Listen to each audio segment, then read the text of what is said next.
Brio English podcast. Laugh, learn, love English. Have you ever felt something so deeply, something real and powerful inside you, but when you tried to describe it in English, the words just weren't there, like the feeling was completely real but the language had no name for it? Oh, that feeling is one of the most frustrating things about speaking in a second language. You feel something completely real, something that fills your whole chest, but you can't express it properly. So you either stay silent or you use a word that doesn't quite fit, and it feels like a part of you gets lost somewhere in the translation. And here's the fascinating thing. It's not just English learners who feel this. Native English speakers feel it too, all the time. Because English, as rich and powerful and expressive as it is genuinely missing words for some of the most fundamental human experiences. Things we all feel. Things that connect us as human beings. Really? English is actually missing words? That surprises me. English has so many words. I thought it had a word for everything. English has over 1 million words. It is one of the largest vocabularies of any language in the world. But vocabulary and emotional precision are two different things. And other languages around the world have invented single, beautiful words for feelings and experiences that English needs an entire paragraph to describe. So today we're going on a journey around the world through language and emotion. Exactly. We're exploring those words, what they mean, where they come from, why they matter, and what they tell us about what it means to be human. And I promise you this, some of these words are going to make you stop and think, I have felt that my whole life, and I never had a name for it. And that moment of recognition is genuinely one of the most beautiful things language can give you. By the end of this episode, you'll not only have new words for your vocabulary, you'll understand human emotions in a completely new way. I'm Maya, he's Alex, and this is Brio English podcast. Let's go. Before we get into the words themselves, let's talk about why this happens at all. Why do some languages have words for feelings that English simply doesn't have? Is it random? Is it cultural? What's going on? I've genuinely always wondered this. Is it because different cultures actually experience different emotions? Or do we all feel the same things but just describe them differently? That's such a good question, and linguists have been debating it for decades. The current understanding is that the basic emotions, joy, fear, sadness, anger, surprise, disgust, are universal. Every human being feels them regardless of culture or language. But the subtle emotions, the complex layered ones, those vary enormously depending on where you grow up and what language you speak. So the basic feelings are universal, but the nuanced ones are shaped by culture. Exactly. Languages develop words for the things that matter most to the people who speak them, the experiences they have most frequently, the feelings they need to communicate most urgently. A language is essentially a map of what a culture notices and values. If something is important enough, the language finds a way to name it. That's beautiful. So when a culture has a specific word for something, that word is almost a window into what that culture pays attention to, what they consider worth naming. Perfectly put. And there's a concept called linguistic relativity, sometimes called the Sapir-Whorf hypothesis, which suggests that the language you speak actually influences how you think and perceive the world. Not in a limiting way necessarily, but in a shaping way. The words you have available change what you notice. Gasp. So if you grow up with a word like Hygge, which we'll get to, you actually notice and seek out that cosy, warm feeling more consciously than someone who has no word for it. Exactly that. Having the word makes the experience more visible, more present, more valued. And conversely, not having a word for something can make it harder to articulate, share, and process. Which is why learning these words, even from other languages, genuinely expands your emotional intelligence. So today we're not just learning vocabulary. We're literally expanding our capacity to understand and express human experience. That's exactly it. And I want to say something before we start. There's a reason this episode matters particularly for English learners. When you learn English, you sometimes feel like your emotional life shrinks slightly, like your personality is bigger than your English, like you feel things in your mother tongue that you can't quite express in English yet. Oh, I felt that so deeply when I first moved to an English-speaking country. I could have complex, meaningful conversations in my own language. But in English, I felt like I was expressing a simplified version of myself. And that feeling is real and valid. But here's what I want you to take from today. English is a living, breathing language that borrows and adopts and evolves constantly. Many of the words we're covering today have already entered English usage. And the rest, you now have the vocabulary to describe them, even if English doesn't have a single word for them. Let's begin. Round 1, German and Japanese, two languages famous for precision and poetry in their emotional vocabulary. Maya, I'm going to describe a feeling and I want you to tell me if you've ever felt it. Ready? Ready? Have you ever felt genuinely pleased, even secretly happy, when something bad happened to someone who probably deserved it? Someone who was rude or unfair, and then something went wrong for them, and you felt that little spark of satisfaction? Ha! That very specific guilty pleasure feeling. Yes, I felt it last week when someone who cut the queue at the coffee shop then dropped their entire order. I'm not proud of it, but yes, absolutely yes. German has a single word for exactly that feeling. Schadenfreude. Schaden means harm or damage. Freude means joy or pleasure. Schadenfreude. Joy from someone else's misfortune. And the reason English speakers know this word is because it was so useful, so precisely descriptive of a very human feeling, that English simply borrowed it wholesale from German. So English speakers were feeling Schadenfreude and had no word for it. So they just took the German word? Exactly. And now Schadenfreude appears in English dictionaries and is used in everyday English conversation. That's how powerful a well-named feeling is. It gets shared across languages because people recognize it so deeply. How to use it. I'm not proud of it, but I felt a little Schadenfreude when he missed the presentation after cancelling our meeting without notice. Perfect. What's the next German one? Weltschmerz. Welt means world. Schmerz means pain. Weltschmerz is the deep sadness and weariness you feel when you look at the world and realize it doesn't match what you believe it should be. The gap between the world as it is and the world as it ought to be. That heavy feeling when you read the news and feel exhausted by everything. Sigh. Oh, that feeling. That heavy weight of knowing things could be better, but feeling small against the scale of everything that isn't. I feel Weltschmerz regularly, honestly, especially when I think about things going on globally. English has world weariness and disillusionment, but neither captures it as precisely as Weltschmerz. Disillusionment is about losing faith. World weariness is about being tired. But Weltschmerz is specifically about the pain of the gap between reality and your ideals. It's a more active and more painful feeling than either English word suggests. In English, you'd have to say something like, I feel this deep sadness about the state of the world that I can't shake, which is a whole sentence for one precise concept. Exactly. Now Japanese, because Japanese has some of the most quietly profound words for human experience I have ever encountered. Mono no aware.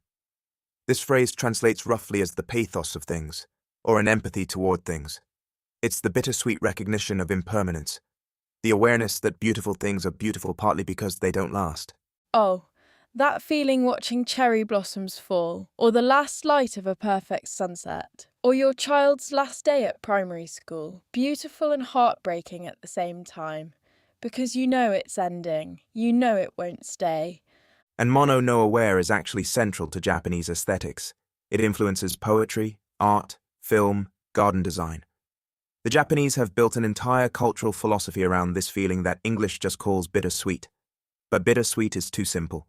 Mono no aware is bittersweet plus acceptance plus love, plus the understanding that impermanence is what makes things precious. That's incredibly beautiful. And the second Japanese word? Chuckle. Tsundoku.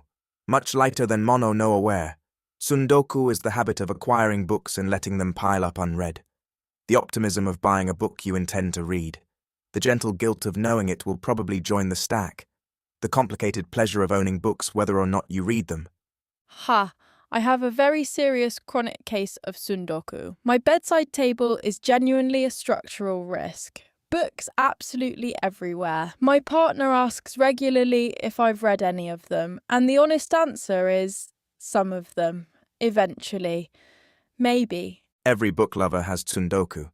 And isn't it wonderful that Japanese decided this experience was specific and common enough to deserve its own word? English has no equivalent.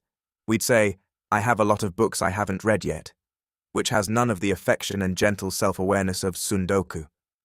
Tsundoku sounds like something to be proud of rather than embarrassed about, which honestly, I think it should be. 100%. Right, let's look at the reference table and then we'll go deeper.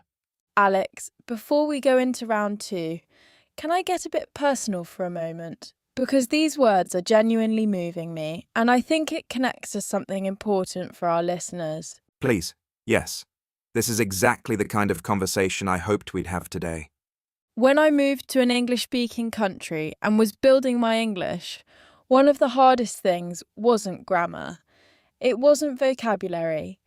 It was this feeling of not being able to fully express who I was, like my personality existed in a larger space than my English could reach. I could feel things deeply and richly, but I couldn't share them fully in English yet, and it created this strange loneliness. That experience actually has a name.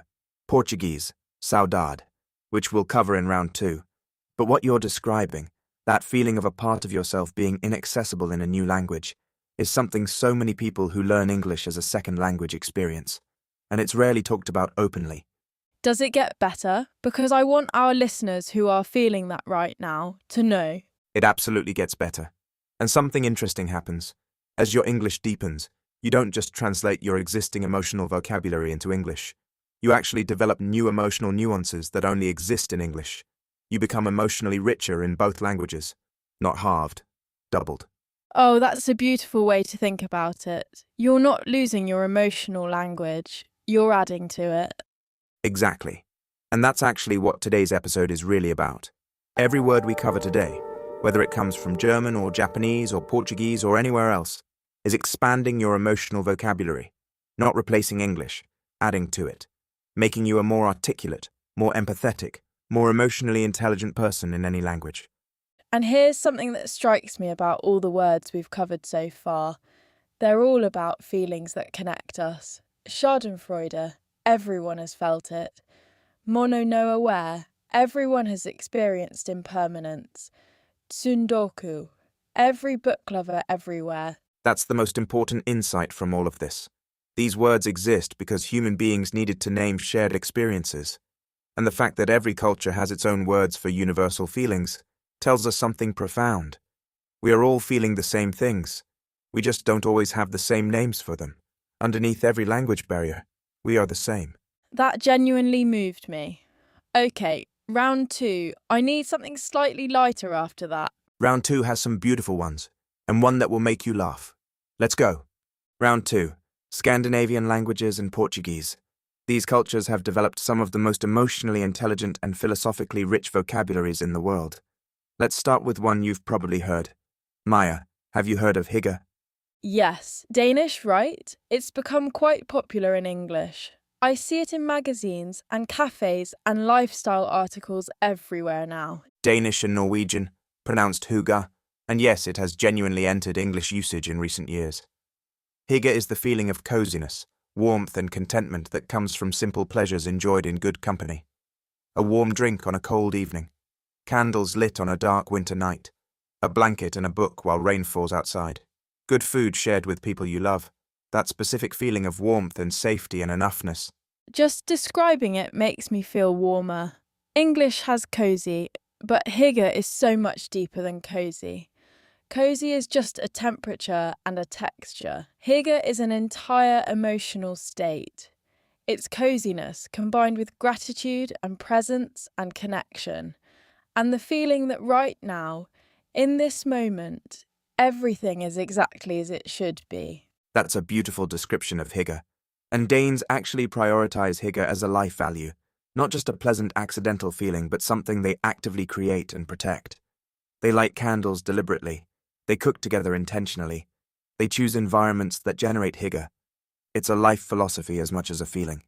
And it's interesting that Hygge tends to happen in winter.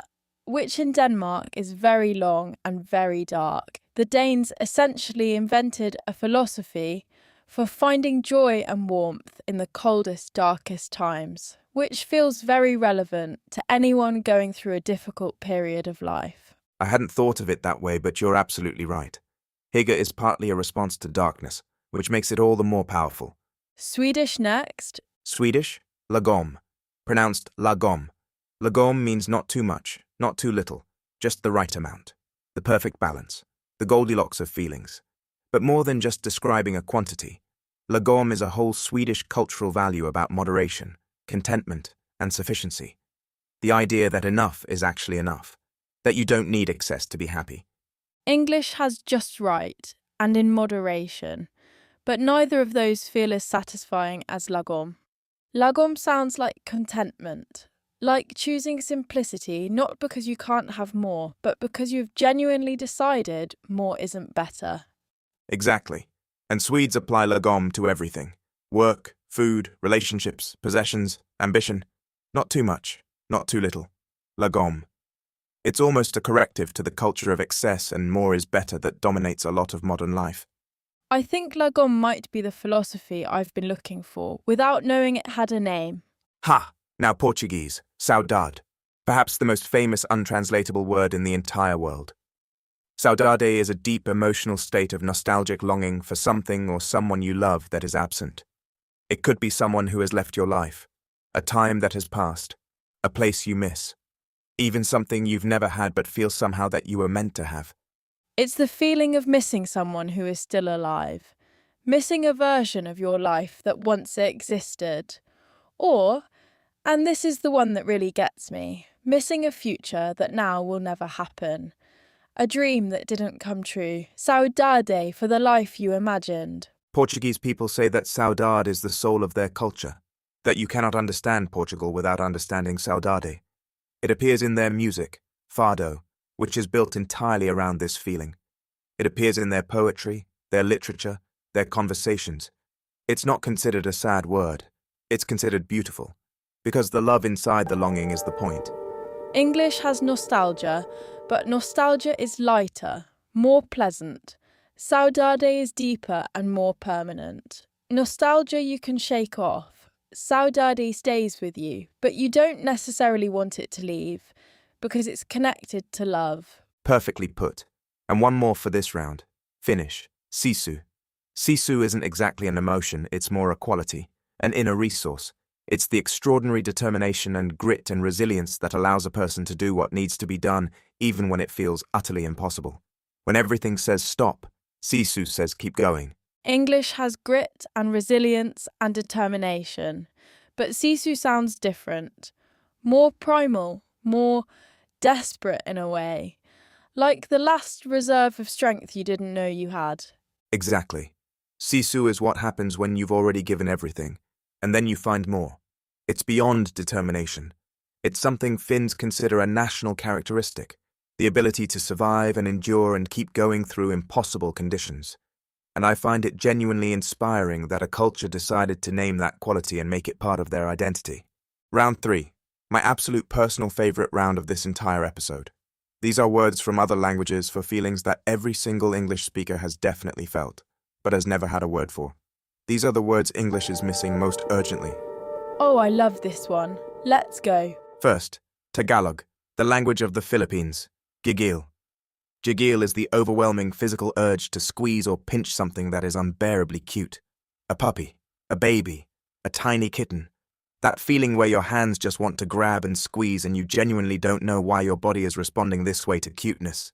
Ha! Gigil. I feel Gigil constantly around small animals. My hands just take over. My brain says calm down and my hands say absolutely not. We must squeeze this puppy immediately. Scientists actually think Gigil is related to how the brain processes overwhelming positive emotion. It gets confused and generates an aggressive physical impulse, which is why cute things make us want to squeeze them. English has absolutely no word for this. We'd say, I just want to squeeze it, and hope people understand the context. What's next? Indonesian, Jayus. Jayus is a joke that is so unfunny and so badly told that you end up laughing anyway. The joke fails completely on every objective level. The timing is off, the punchline doesn't land, the whole thing collapses, and precisely because it's so terrible, you find yourself laughing. Usually at the person telling it rather than the joke itself. Ha! My father tells exclusively Jayus jokes. Every single one. He tells them with such confidence and such commitment, and they are objectively terrible every time. And we groan and then laugh anyway. Every family dinner I've ever had is basically a Jayus festival. Ha! English says so bad it's funny or dad joke, but Jayus is so much more efficient. One word. And there's something very human and very sweet about Jayus, because the laughter it generates is real even though the joke is terrible. The failure becomes the joke, which is a kind of accidental genius. I'm telling my father he's been making Jayus jokes his whole life. He'll be delighted to have a name for it. Chuckle. And the last one for this round, and I have saved the best for last. Georgian. The language of Georgia in the Caucasus region. They have a word, Shemomedjamo. And Shemomedjamo means, I accidentally ate the whole thing. You didn't mean to finish the entire pizza. You weren't planning to eat the whole packet of biscuits. You certainly didn't intend to consume that entire tub of ice cream. It just happened. Somehow. Almost without your involvement. Aha, Shemomedjamo.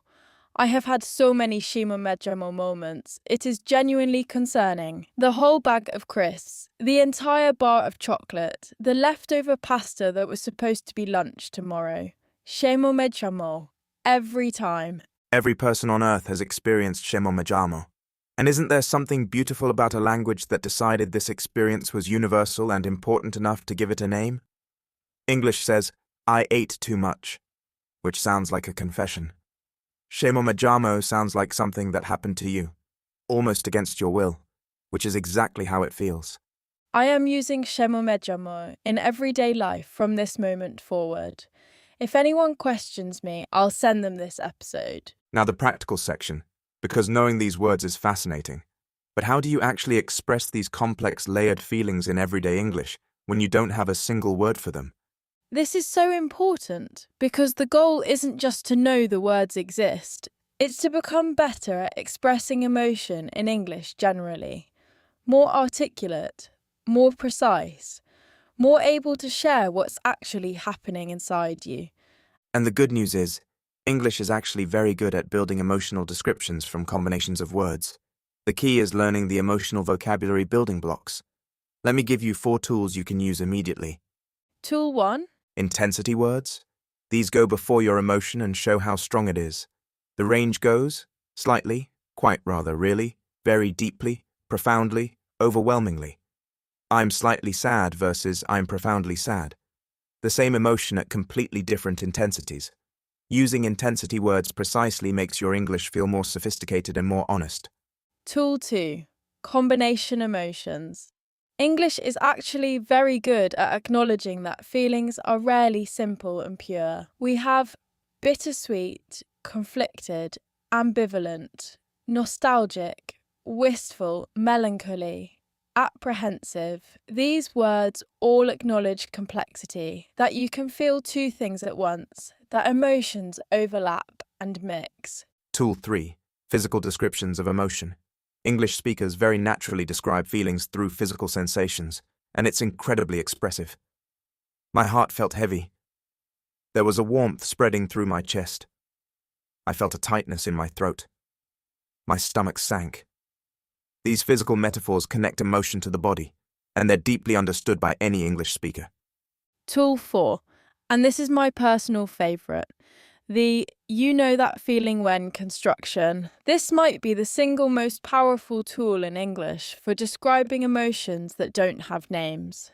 You know that feeling when you finish a really good book and you feel genuinely lost for a few days because you've left a world you loved? Every book lover immediately knows exactly what you mean. You've described a complex emotional experience, one that has no single English word, and connected with the listener completely. Or, you know that feeling when you're about to do something scary and exciting at the same time, and you can't tell which feeling is louder? Everyone knows that feeling. Nobody needed a dictionary definition. You know that feeling when works because it invites the listener to search their own memory and emotion. They do the work of understanding, and when they find the feeling in themselves, the connection is incredibly powerful. Try it this week. Use it in real conversations. I promise you people will respond with yes, exactly that. Listener challenge. And this week's challenge is the most meaningful one we've done on this podcast so far. I genuinely believe that. Tell them. I've been looking forward to this. This week, we want you to think of a feeling you experience regularly that you've never had a word for, in any language. A feeling that is specific to your life, your experience, your particular way of being in the world. Something real that happens inside you that you've never been able to fully describe. It could be small, it could be enormous, it could be something silly like giggle when you see a puppy, or something profound like the feeling of missing a version of your life that no longer exists. Whatever feels most true and most you. Then describe it in English using the tools we gave you today. Intensity words, combination emotions, physical descriptions, or the you know that feeling when construction. Put it into words, as precisely as you can. And then give it a name. Even make one up. It doesn't have to be a real word from any language. Create your own word for your own feeling. Because language belongs to everyone who speaks it. And new words are born exactly like this. Someone feels something, names it, and shares it. And the name spreads. Share it in the comments below this video, because I genuinely believe that when you share your unnamed feeling, someone else will read it and say, that is exactly how I feel too, and I never knew how to say it. And that moment of recognition, that moment of being understood, is one of the most powerful things language can give another human being. We cannot wait to read these, genuinely. Please share them. This is the comment section I'm most excited about in our entire podcast so far. Listener comments, and every week these make my day. Let me read some brilliant ones from this week. Please, yes. First comment, from a listener in Mexico. I used the Ford technique from episode 4 at a work networking event last week. I was terrified. I started with, have you got anything exciting coming up? To a person I'd never spoken to before. We ended up talking for 45 minutes.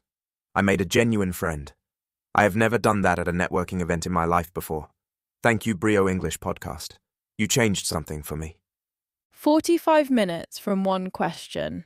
A genuine friendship from one conversation technique.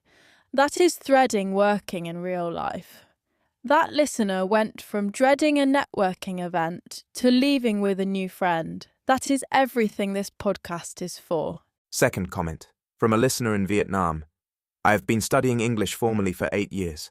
I passed all my exams, but I never felt comfortable having real natural conversations. Since starting Brio English podcast 3 weeks ago, I have had 2 conversations at work that felt natural and easy for the first time. My confidence has changed. My colleagues have noticed. Thank you.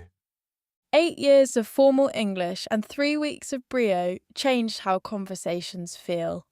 That's not us, that's you. That's your courage to actually try. We just gave you some tools, you used them. That's all you. And one more, from a listener in Nigeria. I have been learning English for 15 years. I thought I knew everything I needed to know. Then I found your podcast and realized I had been saying so many things wrong my whole life. But instead of feeling embarrassed, I felt excited, because now I know. And knowing means I can do better. You make learning feel like a gift, not a punishment. Please never stop making this podcast. Learning feels like a gift, not a punishment. I want to frame those words. That is precisely what we are trying to create. Every single episode, every single week. Thank you so much for sharing that with us. To every single person listening, whether you've commented or not, thank you. You are why we show up every week without fail. You make this worth it. And that is episode 5 of Brio English podcast. And honestly, one of the most meaningful episodes I've ever been part of making. Quick recap. The words we covered today: Schadenfreude, Weltschmerz, mono no aware, Tsundoku, Hygge, Lagom, Saudade, Sisu, Gigil, Jayus, Shemomedjamo. 11 words from around the world for 11 feelings that English doesn't quite have words for. And your 4 tools for expressing complex feelings in English: intensity words, combination emotions, physical descriptions of feeling, and the you know that feeling when construction. Your challenge this week: name an unnamed feeling from your own life. Describe it in English, share it in the comments, and give it a name. We genuinely cannot wait to read every single one. Next episode, we are exploring something that I think everyone listening has wondered about. How do the most successful and confident people in the world actually speak? What specific words do they use? What do they never say? What habits make them sound credible, trustworthy, and worth listening to? Whether you want to succeed at work, in relationships, or just in your own life, this one is for you. I've already read the script for that one, and it is genuinely eye-opening. See you next episode. Until then, keep feeling everything deeply. Keep finding the words. And remember, whatever you're feeling right now, somewhere in the world, there's a word for it. And that means you're not alone in it. Cheers, everyone. Cheers.